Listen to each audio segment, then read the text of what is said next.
So let's go to the trouble spot. This is going to be the big one. Obviously, outside linebacker. We don't know if Vaughn is coming. I'm just going to assume he's coming back. Yeah, I would too. He is under contract. Obviously, they're going to want to ask him to redo a contract, and I think he'd be up for it because he's not going to get what he would have in the free agent market after all of this. So I think that he'll redo his contract for a cheaper price. So I do think that Vaughn will come back. And you got obviously Chubb on the other side. You got Alexander Johnson. I don't think he's going to go anywhere. So then the question is, Honey Bear, the slowest player on the team. He's not going to go anywhere. Slow. No, but I mean, is this the point where we see Sternad? Do we do that? Do we try to get a first round, like a linebacker in first round? What are we doing at that other linebacking spot? I mean, it is one of the couple of spots that the Broncos are favored to go in on. So it's either inside linebacker or cornerback. Like I keep saying, I'm not big on draft prospects. I don't know the players. I only know the ones that everybody talks about leading into the draft. But then after like the third or fourth round, you lost me. So I know Micah Parsons has been mentioned a lot. I know Marcus has mentioned. I can't even pronounce the name of the other linebacker. Wait. What, for who? For linebacker, I think. Notre Dame. No, for Notre Dame. Owusu Koromora. Yeah, thank you. So either one of those. Okay. Okay.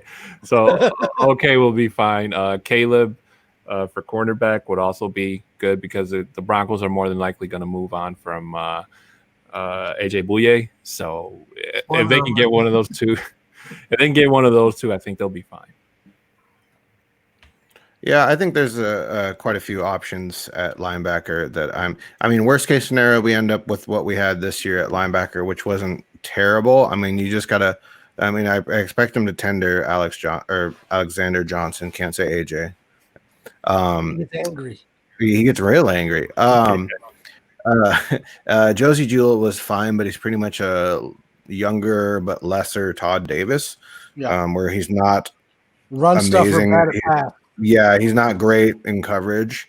So like that's kind of what you're looking for now is someone to come in for on coverage. And I mean, Sternad, that's kind of what he was drafted for, but I expected him to be more special teams the first year and kind of produced and maybe gotten a little bit bigger as far as like weight wise, because he's already 6'3", which is great. And he's got he's not as twitchy as you'd like, but he's got some ability to really close sideline to sideline. But I think we're definitely looking at picking up another in the draft. That's been a very popular, not in the first round, because you're just going to get the only one that's really would be worth it where we're at is Micah Parsons, who is very debatable on where he would fit in the system. There's a lot of debate whether or not he's actually going to be a true like middle linebacker or even an edge, an outside linebacker instead. So and he wasn't able to prove it this year by opting out whether or not he was great in coverage or that he'd worked on it. Who's the other linebacker that's right behind Parsons in draft order? That's right.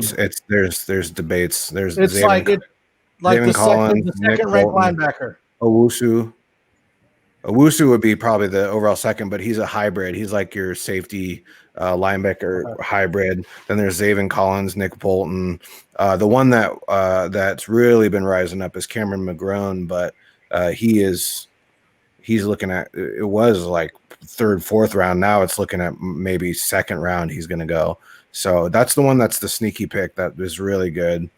But then there's a bunch of free agents too. So obviously Levante David would be a great, but he's a little long in the tooth. But yeah, there's a lot of different options I think they have for that, along with cornerback that they can. And it's not the worst scenario to be in too, because you still have linebackers that got us through this year and weren't total mess, right? So, and with Fangio, you can kind of make things work a little bit, but Yeah, I think we're okay. We'll be okay through the during the off season with linebacker with whoever we grab. I'm totally up in the air on Vaughn. I think that prior to the reports, I really thought that they would, just as we suspected, go to him for maybe a 2-year extension, get that number down a little bit. But depending on the results of what the police come back with, I think if it's anything that we don't want to see, I think he's completely gone. I mean, I can't imagine that they would, even with his legacy, I can't imagine that they would keep him on the team. So that's really that's the wild card, because you not only have that position open, then you have a huge amount of free cash to spend as well. I expect Chubb to have a great season next year, and hopefully Malik Reed continues his path to success. I thought he did a great job, but linebacker, my biggest concern is on covering these tight ends in this division. Those are the ones that we don't seem to be able to handle, and Honey Bear is not the guy.